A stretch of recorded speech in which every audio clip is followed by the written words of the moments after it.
Hey, everybody. I have another guest on the show today, and he's a really interesting and pretty intelligent guy. His name is Tom, and his podcast is called Alternative Mormon. I really don't think you even need to be all that interested in the Mormon faith to really appreciate Tom's insight and perspectives in this episode.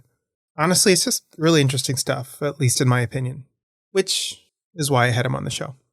His podcast is about how he has basically decided to take a step back away from the Mormon church to venture into a different space. And this episode is basically about when you decide to do something like that, where do you go from there? We talked about religion in general and really everything that surrounds it. Faith, belief, kindness, happiness, doubt, cults, atheism, agnosticism, the burden of proof in regards to belief in God, and also the resentment that many people feel towards religion and the church. Maybe a little past halfway through this conversation, I also asked Tom to explain a little bit about what exactly Mormonism is all about and how that differs from what other religions believe.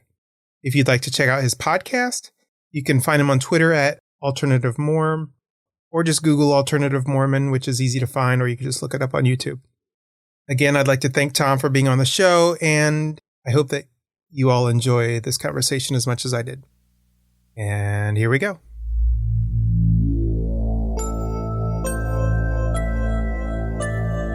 The Great Big Intergalactic. I grew up in the Mormon faith and recently have started to transition away from that. And I came up with the name Alternative Mormon because in the Mormon space, you kind of have this black and white crowd. You have these active Mormons. And then when people transition away from the church, a lot of times you kind of have these ex-Mormons. You know, if you spend any time on Twitter, there is an ex-Mormon Reddit page, and it's really kind of a toxic sub. Right. There's a lot anything on Reddit is. Well, yeah, there's very few wholesome subs on Reddit that I've found. But the ex-Mormon Reddit especially, you know, is kind of this stereotypical angry, bitter sub where a lot of people, they leave the church and rightly so, you know, there's reasons to be angry, but it seems like people kind of tend to focus on that. And I noticed as I transitioned away from the church that I handle it a little bit differently. And so that's why I've come up with the name Alternative Mormon, because I'm kind of an oddity. I don't really fit any stereotype. Right. And the reason I'm different is, first of all, I've kind of made peace with the church. You know, I have a lot of family members still in the church. I still live in Utah, which is predominantly Mormon. And so I'm still kind of part of the community. The other thing is, you know, a lot of these ex-Mormons, at least the ones you see on social media, they tend to go like the atheist route. They become bitterly against religion. A lot of them even become almost radically liberal in their politics. And, you know, I've mentioned on my podcast before, I'm not like an insanely far right conservative, but I'm definitely more conservative than this stereotypical ex-Mormon. And we can talk about that as well if you want. But, and so I just kind of was in this weird space, and that's why I decided to part podcast, is because I thought, well, you know, maybe it's just me, but you know, maybe I'll create a space for anyone who is in any way connected to Mormonism or religion in general and doesn't feel like they fit in any sort of community. And just to kind of show, you know, like there's no one way to Mormon, there's no one way to ex-Mormon or ex any religion, and like just to have open discussions, open conversations, and in kind of a non-threatening way. Do you feel like when people leave a church or a religion that they kind of cling to a different religion? In a sense, or maybe a different ideology. Yeah. A lot of the ex-Mormons kind of become part of the church of anti-Mormonism. It's like they have this void.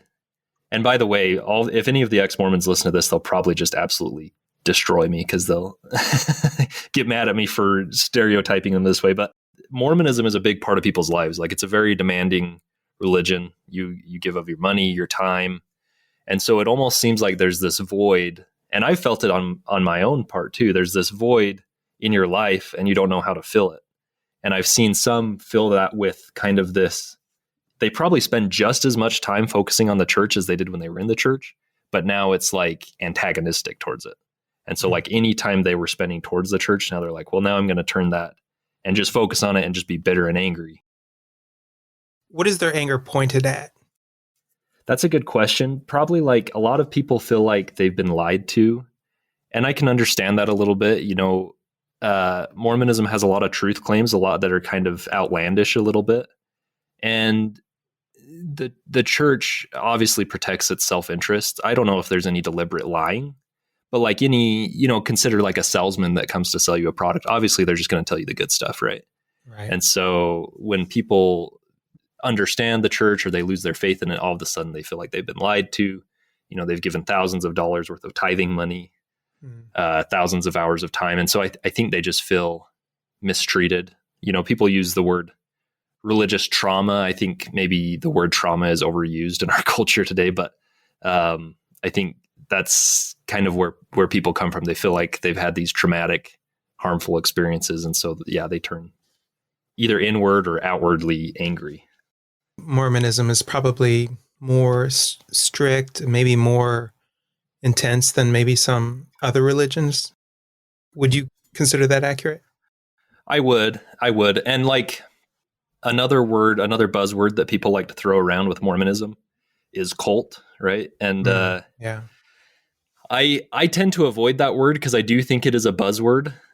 Because if you look at like the studies about cults, they have what's called the bite model, which is like, I'm going to get it wrong, but it's like they control your behavior.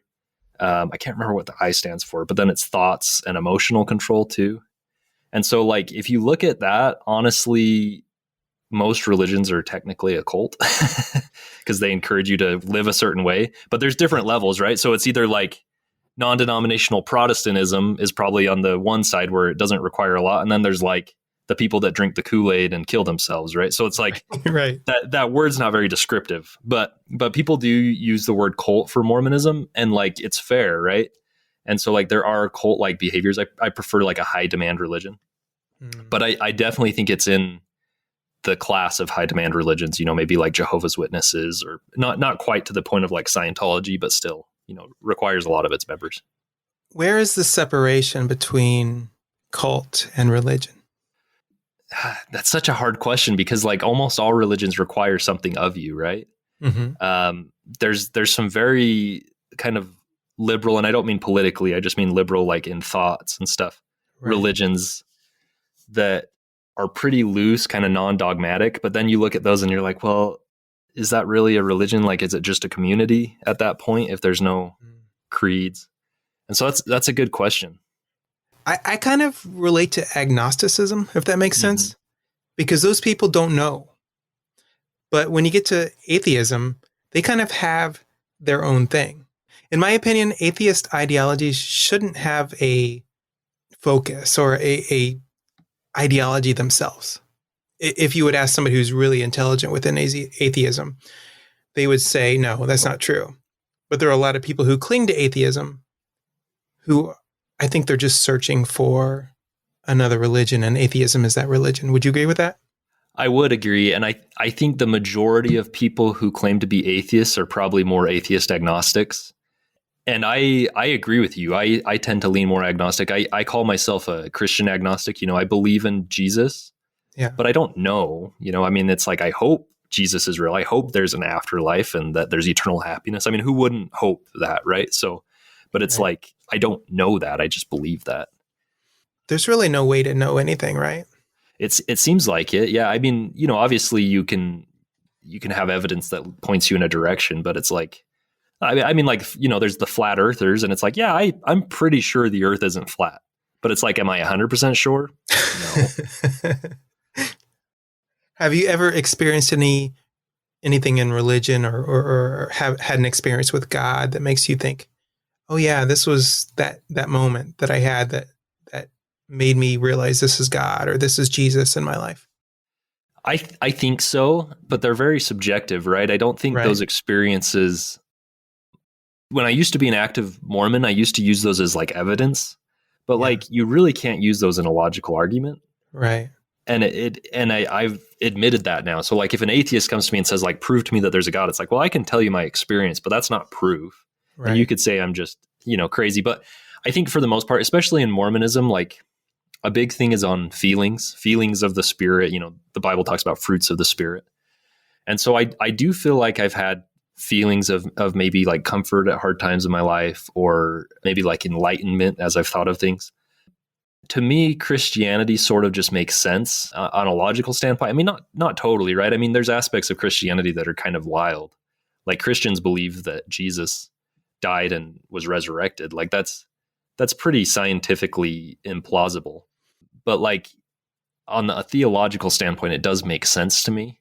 But I do feel like I've had spiritual experiences. I haven't experienced any, real miracles. I haven't experienced like miracles of healing that you see on Christian channels and stuff like that. But like, I do feel like just kind of small, everyday type experiences.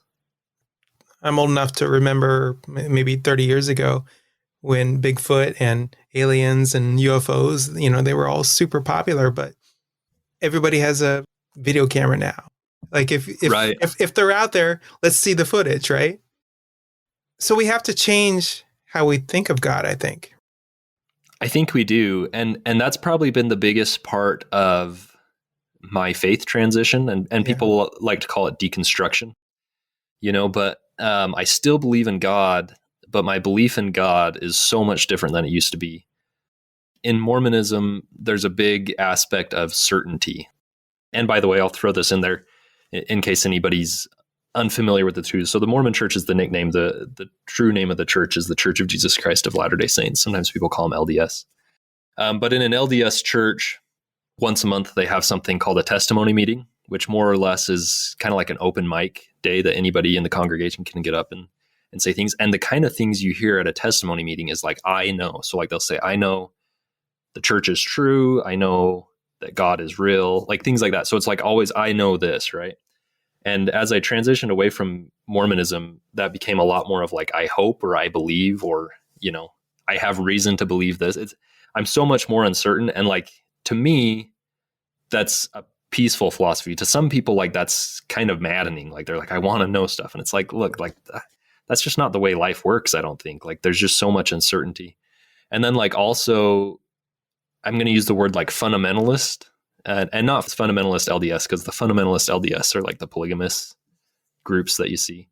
But like a fundamentalist religious mind is like a very literal, they'll read the Bible and read something very literal.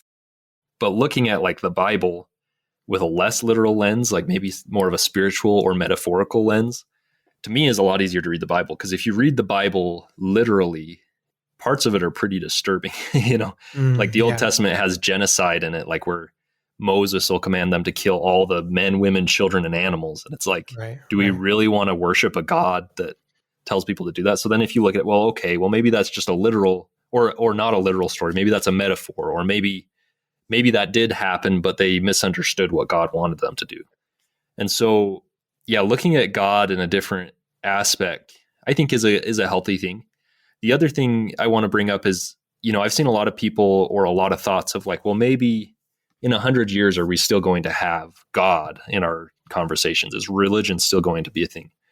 I just don't see it ever leaving. Kind of, you brought up Bigfoot, which maybe religious people would take that offensively to compare the two. But I think that's a good comparison because like with Bigfoot, there's a burden of proof aspect. Like you can never prove the negative of Bigfoot, right? That's impossible. Right. Like we could never, even if we mapped the whole earth, like you still can't prove the negative. And I think that's the same way with God. Like you can't prove the negative of God.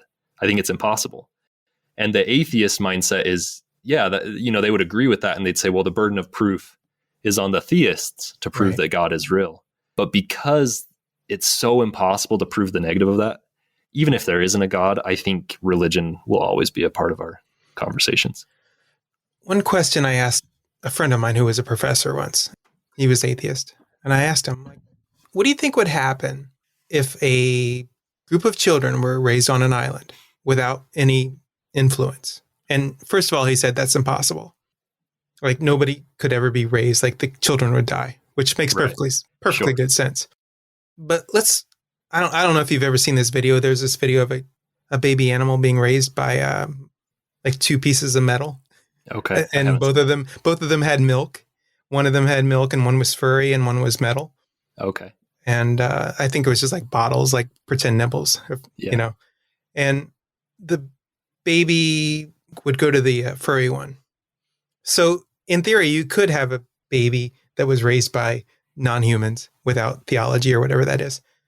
But still, the baby's going to cling to something warm and fuzzy.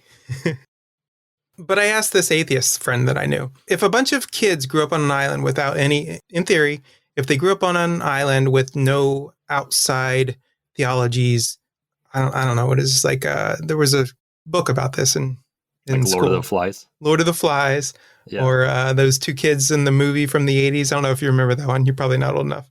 They grew up together on an island and they had a baby. Sorry. Is that the Blue Lagoon one? Yes. Blue Lagoon. Yeah. In a scenario like that, where there's nobody to lead a baby, would they find a God? And his answer, this atheist professor that I was talking to, was yes. They would create that God. He's saying it's almost something evolutionary, like it's just innate in us. From his perspective, yes. From my perspective, is that no matter where you exist, that thing will come to you. Maybe I'm not smart enough to know the difference, right? But I kind of feel like if you were on an island, and I mean, how many times in life have you cried out to God when you need something? Even though maybe like you're skeptical otherwise. But when you need something, it's like, please, God, help me. I think that God is always out there for us, like whether it be a biological, evolutionary need, or if it is or if it's this actual entity that we have this interconnection with, which is what I would probably side on that side. Even the most atheist person, like in their time of need, would probably pray to this entity. Even maybe just out of a hope. Right. Yeah. Yeah, that is an interesting thought, because I do feel like, because I still believe in God, I do think when people step away from God or step away from religion, there is kind of like a God-shaped hole in our life, right?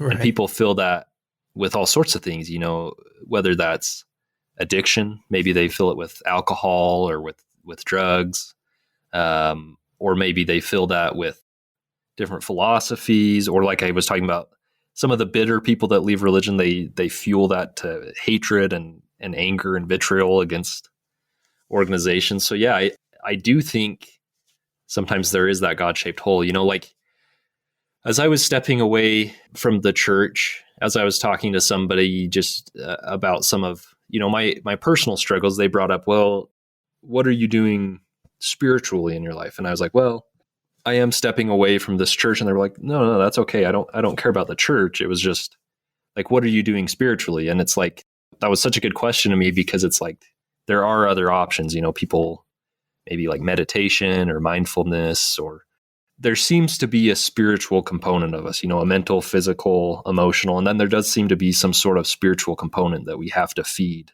to kind of have a healthy balance in our life. I'm convinced that like woke ideologies are a religion.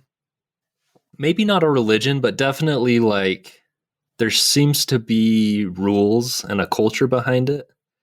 And if you apply that bite model I was talking about, you could probably say some of those things apply, right? Like you have to behave a certain way.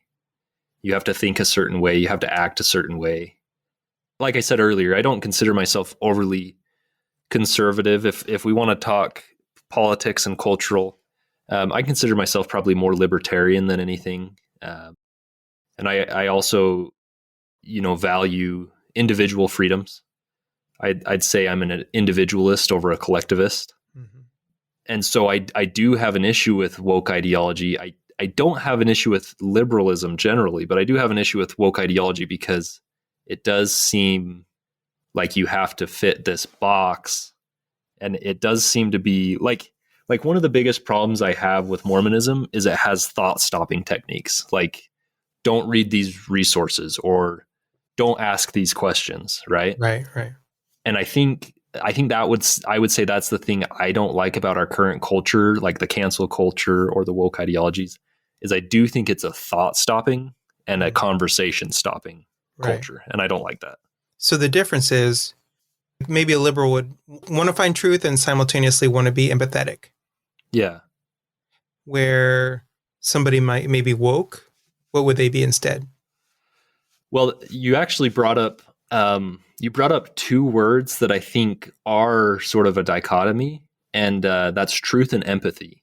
So I do think there's always a sliding scale of truth or empathy, especially on moral issues. Right. And I've actually talked to my wife about this a little bit, because like, think of some moral issues, like for instance, murder, right? Right. On the sliding scale of truth and empathy, 99% of people are on the truth side, right? We have no empathy for murder. We have no empathy for child abuse, those type of things. Right. But then you get into some other issues, like let's say LGBT issues.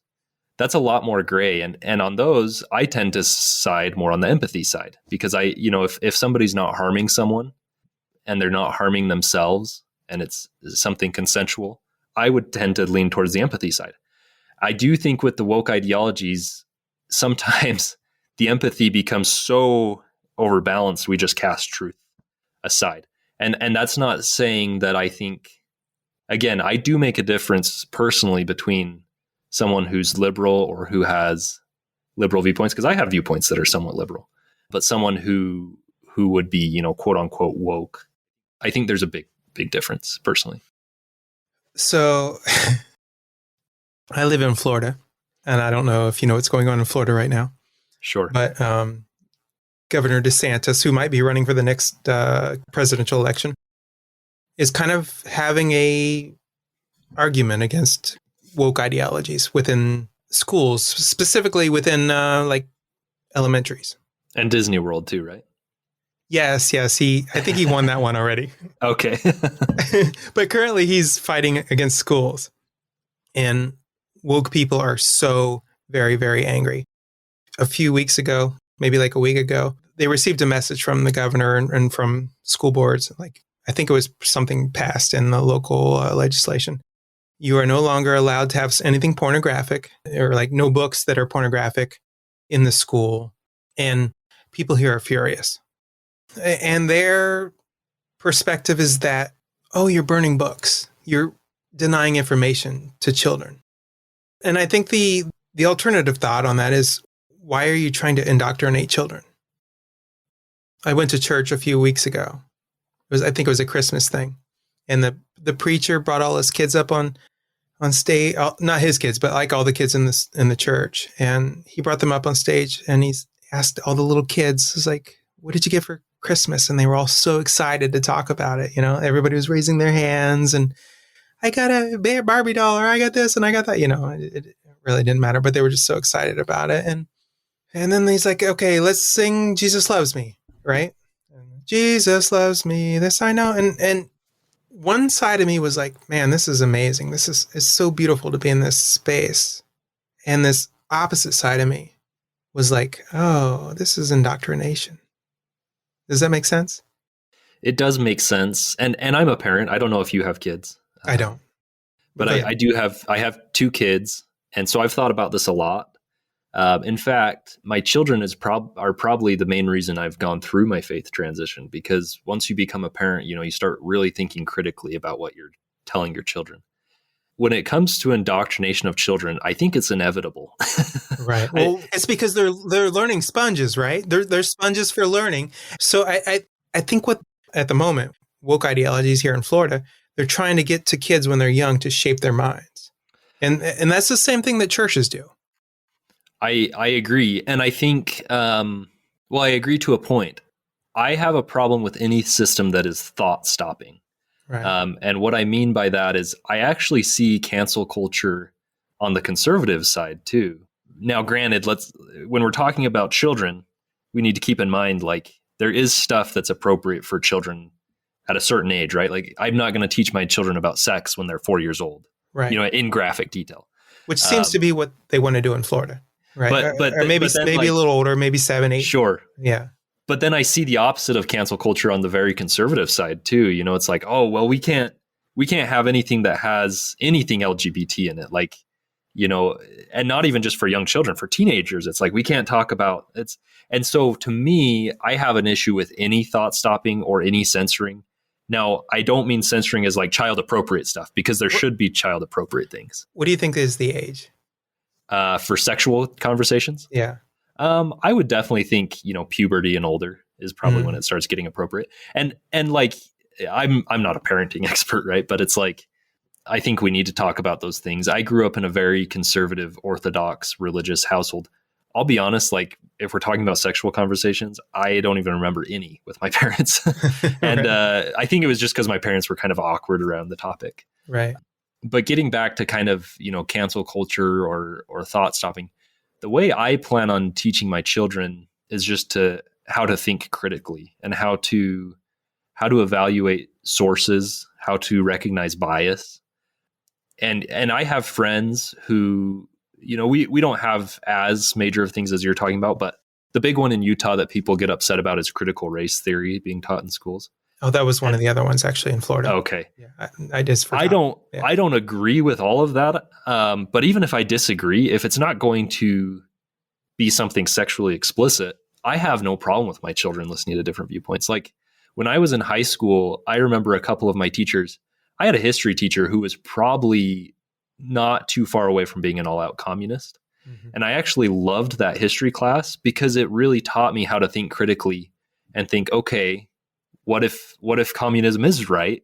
And obviously, I'm not a communist, but like, I think it's an important skill as adults even to be able to listen to people you don't agree with.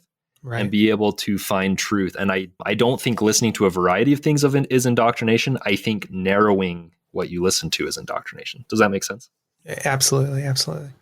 Again, I don't have kids, so this might be messed up, but sometimes I feel grateful that I don't have kids because it's like I don't have to deal with what's happening. But simultaneously, I don't really know what's going on in schools. And maybe you have your personal experience and somebody else has a different experience. And so it's hard to tell. Is woke ideology trying to indoctrinate children? I don't know the answer to that. I don't really either. My kids are younger than school age.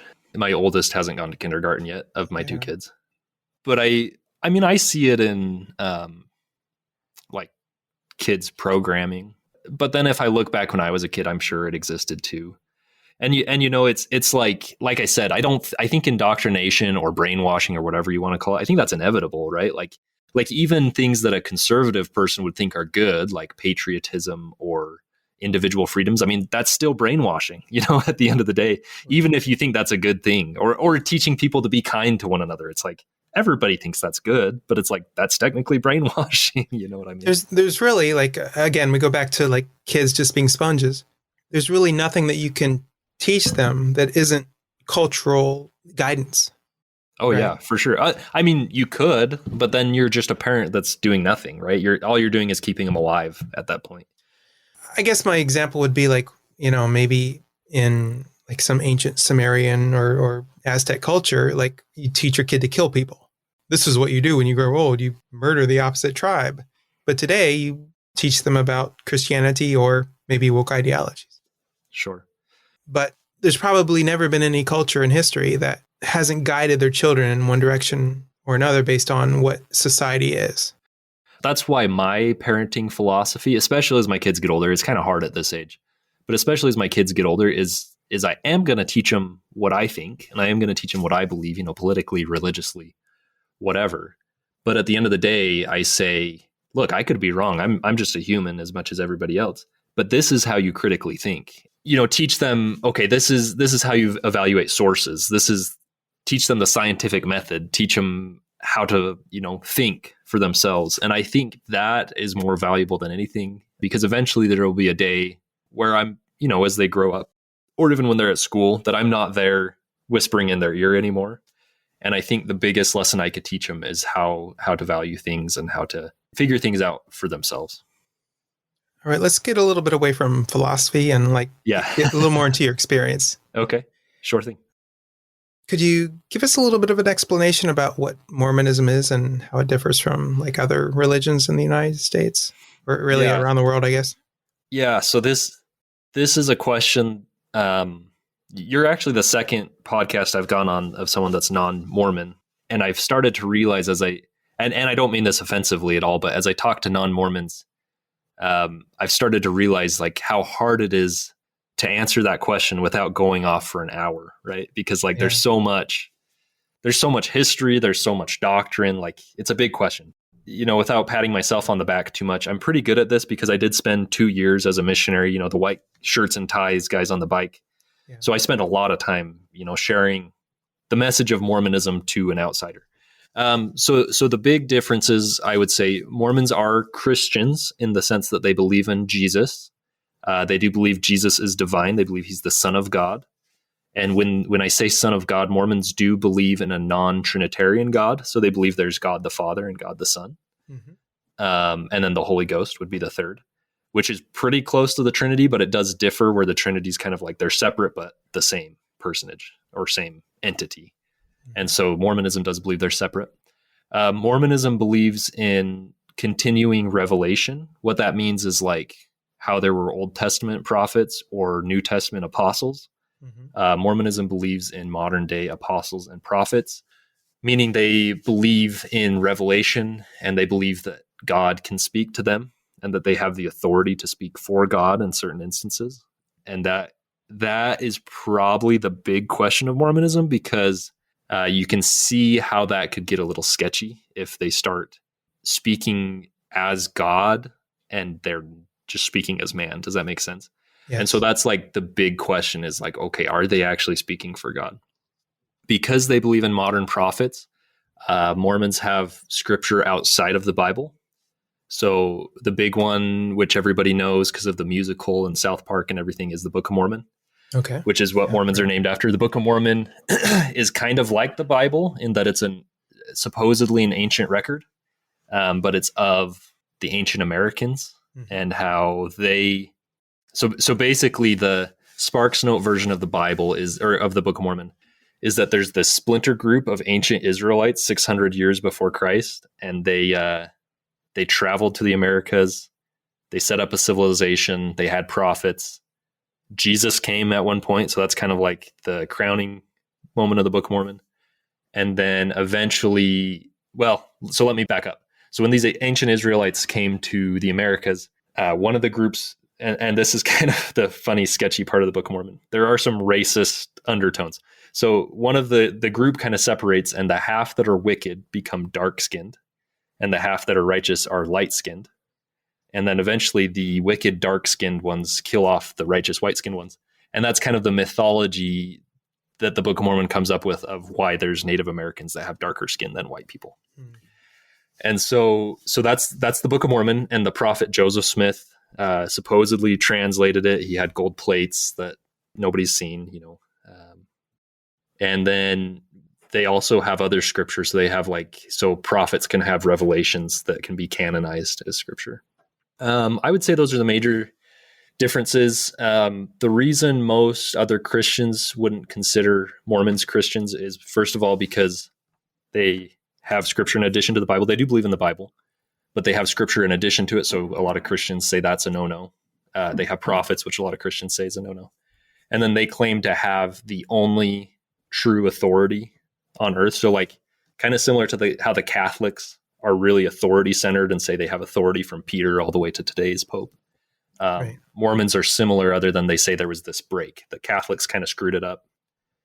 Protestants started getting it closer, and then Joseph Smith restored this authority. Yeah, that's kind of the Sparks Notes version of Mormon doctrine. Go ahead and ask if you have specific questions on that. What do you find frustrating about that? What I really find frustrating about that, and this is the ultimate question in Mormonism, is the prophets are proven to be fallible. There's a joke Mormons will tell that say, all of the Catholics say the Pope is infallible and nobody believes it.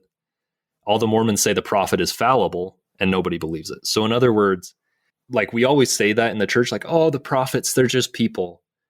But if they're just people, why are we following them blindly? So, right. So there's lots of proven instances of the prophets being wrong. And if it's a historical figure or just a person, I have no problem with that.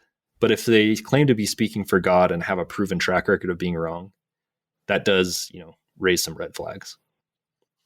This is probably this podcast that you do. And tell me again what it's called. Yeah, so it's called Alternative Mormon. And where do people find that? So they can find me on YouTube, although my YouTube channel is just barely getting started. So I've just barely started doing video podcasts. And then you can find me on Spotify, Apple Podcasts, Google, Anchor, and I'm also on Twitter. If you want to see, Twitter is probably my most polarizing platform just because of the nature of Twitter. I do occasionally get in fights with people on Twitter just for fun. You think they're Mormons? I get in fight with active Mormons sometimes. Okay. Yeah. There's this is a side tangent, but there's a group of active Mormons. They call themselves Desnats, which is short for Deseret, which was the original name of the state of Utah. Deseret nationalists. Yeah. So they're like these far right kind of extremist Mormons who try to belittle ex-Mormons and like gay people, and like they're also like sort of racist. So like they're these extremist groups, and they are kind of fun to fight with because they're not very intelligent. So I have gotten in fights with a couple of them. But anyway, so Twitter, if you want to see some of my hot takes, my podcast itself is much more neutral. I try to be, like I say, kind of non-threatening to active or ex-Mormons. So, a little backstory about myself. My first girlfriend was Mormon. Oh, really? And we dated for about 2 years. You wouldn't have known it because neither of us were really all that religious at the time. And we were art school students, so, religion really wasn't on our mind at the time. But I've found recently that she's moved to Utah, and she has like 5 kids. Oh, wow. And I remember even like as we were dating, her mom was like kind of pushing her away from me, myself, which I guess is irrelevant to this conversation. But what is it about Utah? Is that where people go? Yeah, so the history of Mormonism is actually fascinating. I love the history. I mean, I'm kind of a history guy anyway, but the history of Mormonism is like pretty fun and interesting. And just for reference, I lived in Pennsylvania at the time. Okay. Yeah, so we were nowhere close to Utah. Yeah, Mormons are spread out, but definitely the core is in Utah, right? And that's because so Mormonism actually started in Palmyra, New York, of all places. Yeah. And then, oh, really? Yeah. And then, where is that? Is that close to Harrisburg? Because that's where she lived. Maybe. I don't think there's a lot of Mormons out there anymore. They eventually started going west. They kind of went to the frontier at the time, which was like Missouri, was the frontier at the time in the 1800s. But everywhere they went, nobody really liked them. And so they kept getting persecuted, driven out of places. And there's a lot of reasons for that, not just religious persecution, although that was part of it.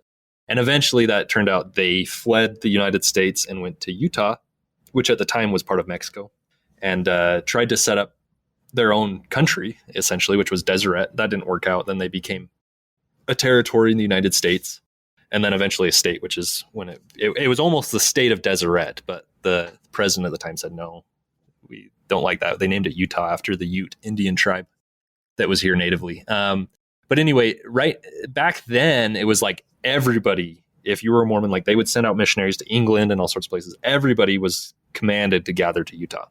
That's not really the case anymore, but like there is still kind of a nucleus here. And that's probably because like it is a unique culture. That's where all of our church leaders live. That's where most of the members live. There's a lot of Mormon temples in Utah. And so like, it's not a commandment anymore, but it's just kind of like, that's just kind of how it's worked out historically, I guess, nowadays. Actually, since we first started talking, since I messaged you online, I was in a building the other day I think it was like an old person's home, like a nursing home or some sort. And I saw these 2 like younger ladies, and they looked over at me and they smiled, and I'm like, well, that's weird. And it's kind of weird when you live in the city or when you work in the city to have somebody just like be nice to you. Yeah. It's like everybody just kind of minds their own business. But I specifically remember these 2 like pretty young ladies just like turning around and smiling at me, and just like, what was that about? And then I saw them walk over to another man, and I went about my business. And then I overheard them talking, oh, we're Mormons and we're going to visit some people in the nursing home. I'm like, well, that's an absurd amount of kindness that we don't have in society. And that's like the upside, right? Yeah. Yeah. And that's why, like, I do not consider myself an opponent of Mormonism. Like, I don't think it's inherently a bad thing. In fact, I think it brings a lot of good to people into the world. And so, like, why would I tear down something that has good elements? Now, is it all good? No, I don't think so, personally.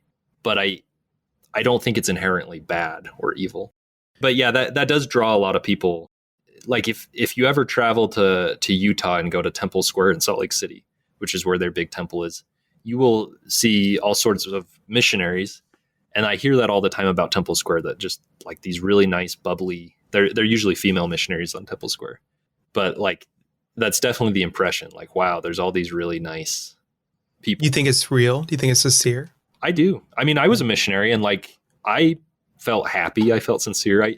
And maybe that's just my personality. Like I enjoy talking to people, but I do think that's sincere. And like the big thing with Mormonism is like, it gives you a purpose, right? So like, whether it's true or not, like you're taught this is your purpose in life. And like this is, you know, like the big three questions people ask, like, where do you come from? Why are you here? And where are you going after you die? And so like Mormonism has those answers. So like, that's really comforting to a lot of people. And that gives them a sense of purpose and happiness. Almost like you can't have one without the other. Yeah. That it almost seems that way. Yeah. Yeah. Why can't just like normal people in the city just love each other, right? That's a good question. And that's why I don't live in a city. I think this is my last one.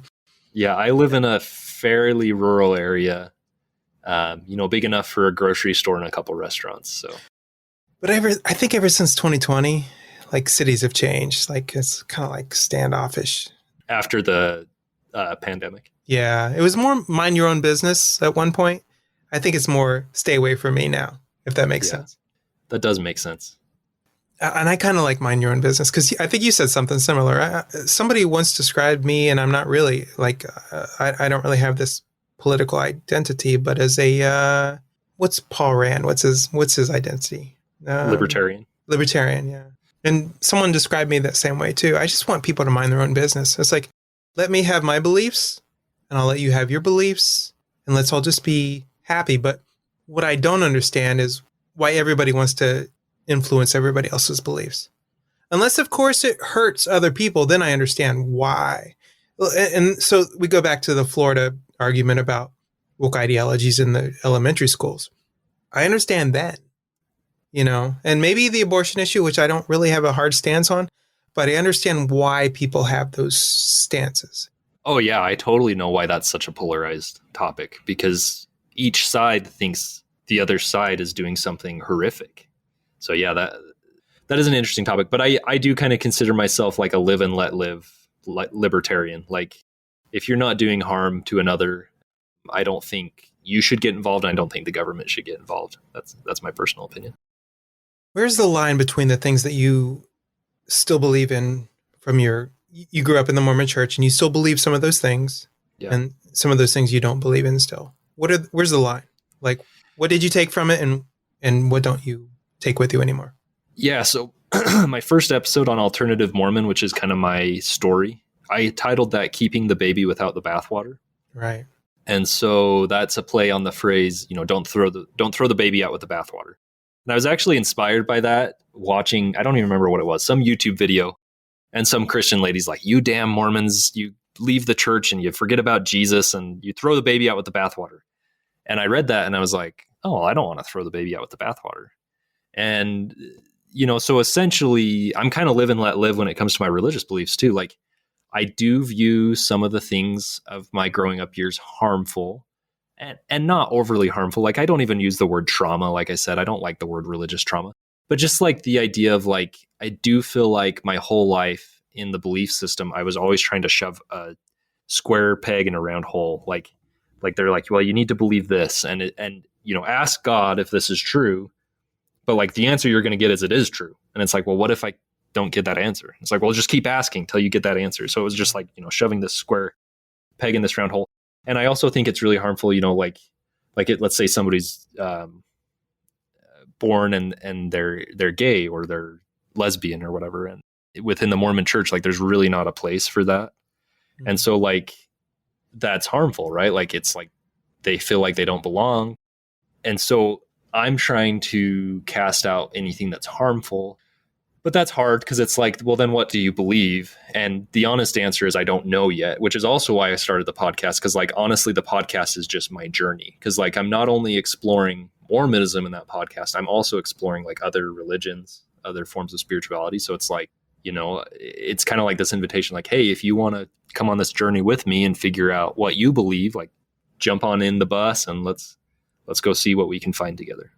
I had a conversation the other day with a family member who we were talking about that Florida conversation again. Sorry, I hate keep going back to that. But she was talking about how her children are kind of inundated, even though she was homeschooled, with some woke ideologies. And she said that it's kind of hard to escape from. Like, even though you want to be kind to them, yeah, and it's not necessarily always, like, where's the line between being kind and having your cultural ideologies invaded? Yeah, Mormonism's really good at invading people's space. So, like, for instance, when I kind of started having my faith transition, decided I want to step away, I went and met with our local, we call him a bishop, but it's basically the same thing as like a pastor. It's like the leader of the local congregation. And I met with him and just said, hey, this is where I'm at. Like, I might still attend just because I'm part of the community, but like, don't expect anything too much of me. I actually taught our Sunday school class for our congregation. So I was just like, I probably shouldn't teach that anymore. And he agreed. He's like, yeah, you probably shouldn't. Do you still go to church? I go about once a month or so. Yeah. My wife still likes to go. She's had a similar faith transition, but she's very community minded. And so she likes to go and see her friends there. So we still go occasionally. And she's been pretty supportive of you? Super supportive. And my wife's the kind of person, even if she was fully believing, I think she would have had no problem with it. But as luck would have it, we kind of went through it together. But speaking of like invading space, so sorry, I went on a tangent and I didn't quite come back around. So after I met with that local congregation leader, literally a few days later, like maybe 3 days later, I got a knock on the door and it was the local Mormon missionaries. And my family and I just got COVID. So I opened the door and I was like, you don't want to come in. We've got COVID. They're like, okay, whatever. 3 days later, again, they knocked on my door again. I was working, so I wasn't available. 3 days later, they texted my wife and said, hey, when can we come meet with you guys?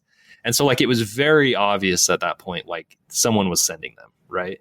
Right. And then like a few weeks later, my wife gets a text and one of the local women leaders wanted to meet with my wife at our house, which is like, it's fine. Right. I'm not offended by people being nice. It's just like, it comes to the point that it's pretty obvious that it's like, okay, I'm on some list. I'm in some gossip chain and you are invading my personal space a little bit. And like, I'm good about it.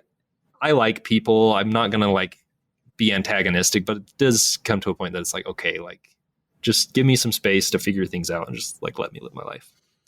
I think that's one thing about religion that is kind of a little like questionable or like surprising to me, is that like, once you have your wife and your kids and your family, that should be your space, right?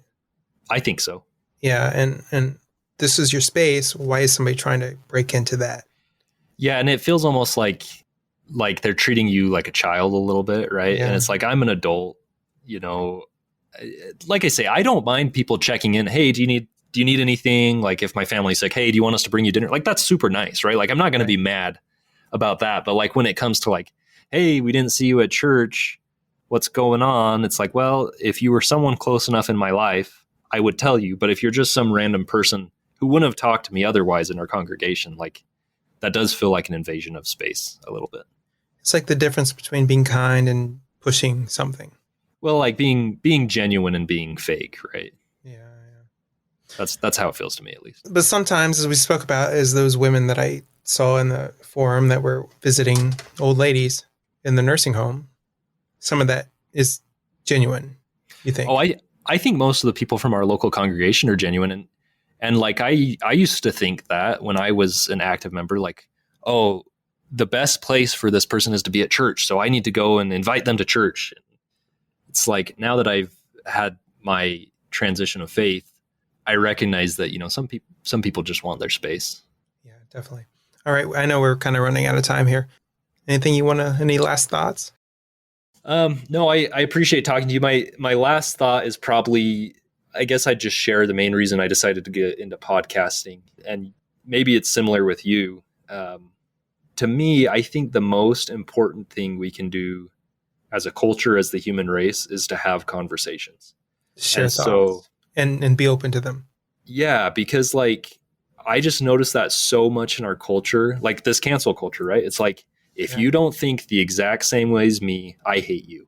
And it's like, that is such a damaging mindset. And I feel that about religion specifically. That's why I started this podcast. But I feel it about politics. I feel about a lot of things. And like, I just want to be real with people. And like, I don't expect people to agree with me. I don't care if people disagree. And so like something on my podcast show that I know a lot of the members of the church are interested in is I have a really good friend who's still an active member of the church. And about every month or so, we just talk with each other. And like, we go over critical issues in the church. And I tell him why I don't believe it. And he tells me why he does believe it. And it's like, at the end of the day, like, we shake hands, we still go to lunch together. Like, we're still great friends. And it's like, that is missing, I feel like, from our culture today. And, it just makes me, I just think it's unfortunate, because I think we as a human species, like, we're social creatures, right? And like, we need conversation. And that doesn't mean we have to agree. Like, there's plenty of stuff I disagree with people on, but it's like, I will talk to anybody if they're willing to be respectful. Right. As we talked about before, like, I've lived in Ohio and Pennsylvania and Tennessee and in Florida. And like, everywhere I go, I learn something new that I didn't know before. It's the same with religion. It's the same with thought. It's like, do you want to exclude yourself from more things? Or do you want to like take it all in? And like, what's the point of living if you don't take in more stuff? Exactly. And I love, I know a lot of people don't because it's uncomfortable, but I love challenging my paradigm. Like, I like to listen to atheists. I like to listen to, you know what's crazy? Like, I consider myself conservative, but I still like read plenty of news off of CNN and MSNBC and stuff, because like, I want to understand why people think that way. And like, if they have a convincing argument, I will change. I've changed my mind on hundreds of things, including religion, like I talked about. And it's like, I just don't think being closed-minded is healthy. And I think that's where the polarization in our society comes from, is, you know, people just put themselves in these echo chambers and they say, well, you're like me. We're just going to talk together. And it's just this echo chamber. It's just polarize. And it's like, just having open conversations, even with people we disagree with, is the most important thing we can do. I think just listening to everything and like, listen to the stuff that's uncomfortable. And like, honestly, like I said, with Mormonism, that's what I dislike the most, is like, if it challenges the church's truth claims, you're not supposed to think about it, or you're not supposed to look into it. And it's like, that's, it's just thought stopping. But that doesn't mean that you ultimately won't come to some of the same conclusions. Sure. Right? Like that's why I respect my friend who's a active member of the church so much, is like, he is fully aware of the issues. He's willing to dive into them with me, but he still believes. And it's like, look, I totally respect that. If you still believe, that's totally cool. The things we disagree about are relating to like eternal salvation, right? So like, those are big deals. Right. But like, can you disagree with someone even on the really important, like, emotional topics, but not be disagreeable? Right. Perfect. One more time. Tell people your podcast. Yeah. So my name's Tom, Alternative Mormon. So find me on Twitter at Alternative Morm, or if you Google Alternative Mormon, I was clever enough to come up with a name that nobody else has. So you'll find it pretty easily if you just Google Alternative Mormon or YouTube Alternative Mormon. So. All right. Perfect. Thank you. I enjoyed this. Yeah. Thank you. Have a great night. You too. Thanks for listening to the show. The Great Big Intergalactic can be heard on Spreaker, Spotify, YouTube, Google Play, Apple iTunes, and anywhere else that podcasts can be heard.